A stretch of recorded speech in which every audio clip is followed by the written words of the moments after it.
Thrifting ain't easy, unless you're watching me.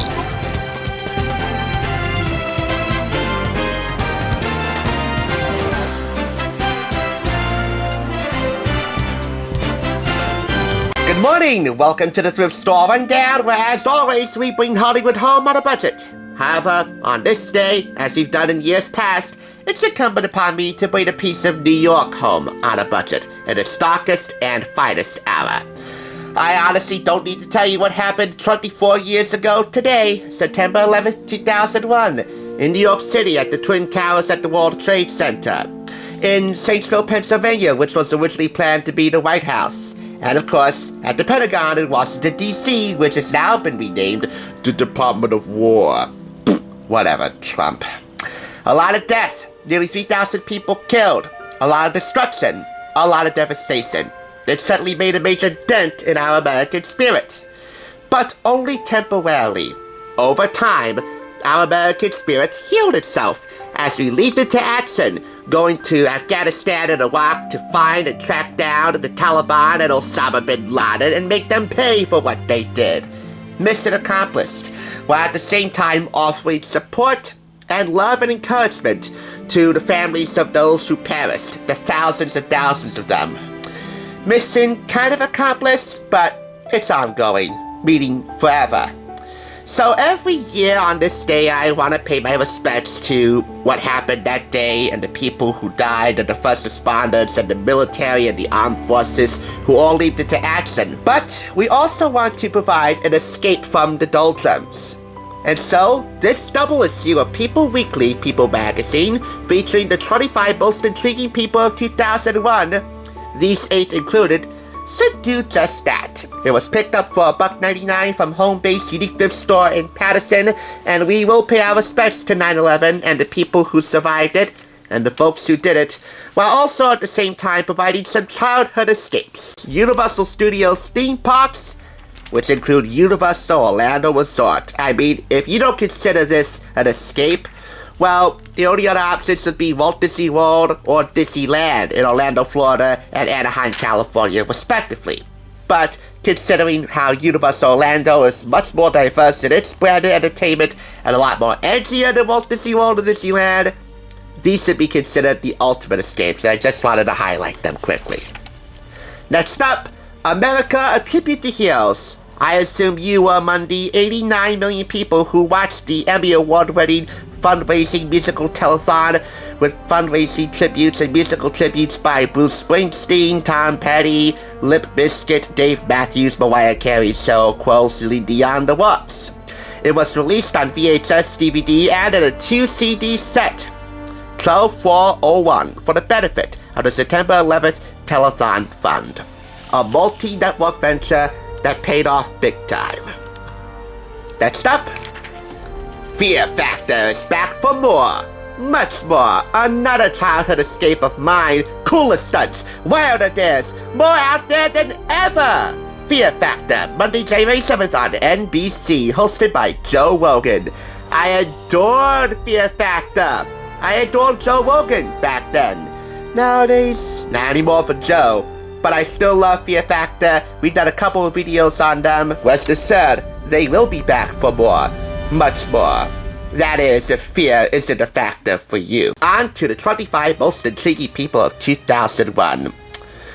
Those who helped lead the way in terms of entertainment, and those who helped lead the way in terms of healing.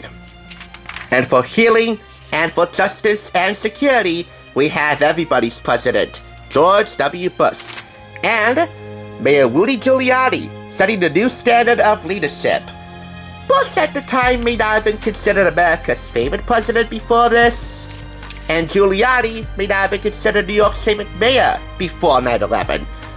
But when a crisis like this presented itself, both men stepped up into action, being rather hands-on in their leadership, offering support for the families of the victims, and of course, mobilizing the full resources of their first responders and the armed forces to make sure that justice was done on behalf of a sorrowful nation. But these two almost pale in comparison to the hands-on work done by the firefighters of New York City, an American hero. 341 of them perishing in the attacks, as 2 fire department paramedics also met their fate. 60 police officers in the NYPD and 3 court officers also died, and all of them in some way gave their very lives for this, but the firefighter was the most hands-on of them all, and as a result, they get their own section in here. In no way should the next group of people I'm about to highlight and the most intriguing people be compared to the firefighters, but in some way, the 6 I'm about to highlight here are heroes. Heroes in a small way, which gradually increased into a definitely important way for millions of fans. I can certainly attest to that, even though I didn't at the time because I was just a toddler when 9/11 happened, and a toddler when Season 8 of Friends premiered following the September 11th attacks. And that was the season that gave them their second wind. The season opener, the one after I Do, the one after Monica and Chandler's wedding, and when Rachel finds out she's pregnant, was dedicated to the people of New York City. The best thing they could have done was pay subtle but noticeable remembrance to 9/11 and all the first responders and some of the victims who died. And in doing so, without that interfering with their lives, they became America's friends, strengthening their friendship with the nation. As a result, they were awarded the Emmy Award for Outstanding Comedy Series, the top prize in their field. Chandler, Joey, Rachel, Monica, Ross, and Phoebe, the nation's most important friends. And, I'm sorry, I gotta say this, my girlfriend. Yeah, you have a better chance of scoring Monica, aka Courtney Cox, as much as you have a chance betting on the New York Giants for the next Super Bowl. Sorry, I had to go there. Hey, don't knock at people when they laugh at tragedy. I mean, they're quite enough as is. If you can't find some reason to have a laugh in the midst of tragedy, what's the point? Leave it up to these 6, however, to really help America cope throughout their perpetual sadness in the days, weeks, months, and of course, the year after 9/11. By the way, also included in this section are Mel Brooks, David Letterman, Katie Couric, Condoleezza Rice, among others, a who's who of luminaries in the fields of entertainment, politics, science, and sports. Now on to the pictures we'll never forget, Panic and Patriotism, on September 11th, 2001. I do want to take my time and go over this a bit methodically. Bill White and Michelle Merger running for their lives. Financial advisor Edward Fine dusting off his suit after running for his dear life. Angus for Mommy Lost. 8-year-old Kevin Villa mourning the loss of his mother, Yamel Jacob Marino, an EMT.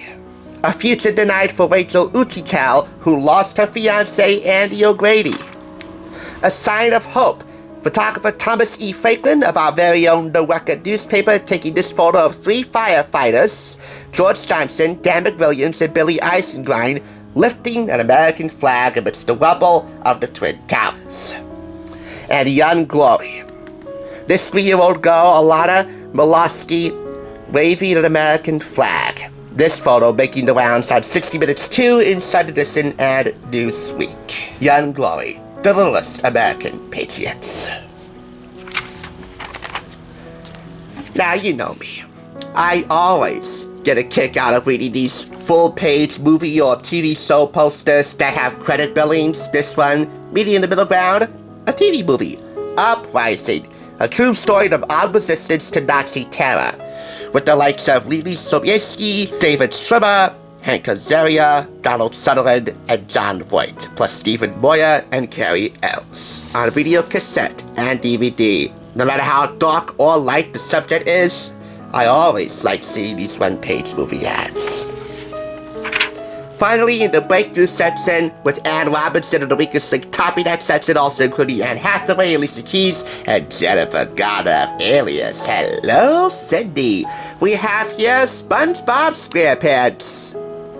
Not since Pee Wee Herman started, I know who you are, but what am I?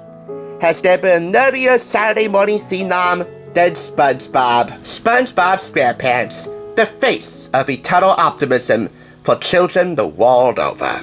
And in my view, eternal optimism would be a nice way to end this video. So we'll leave it at that.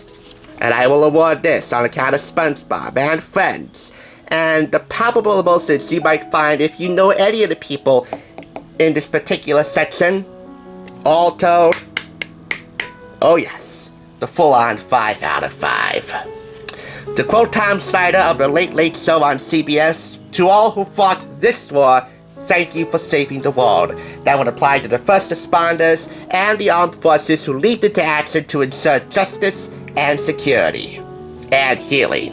I also like to add a special thank you for all those who fought the war on boredom in my childhood, thus saving my world, and maybe yours. It is my hope that you'll find an escape from the sadness when all the proceedings are said and done today, because I don't think the nearly 3,000 people who lost their lives would want us to stop living our best American lives. It's who we are.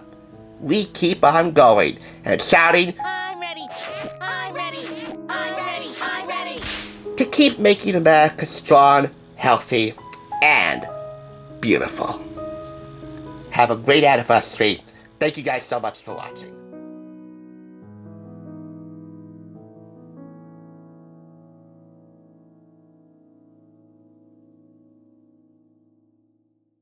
Thanks for tuning in. Just so you know, there's no limit to bringing Hollywood home on a budget.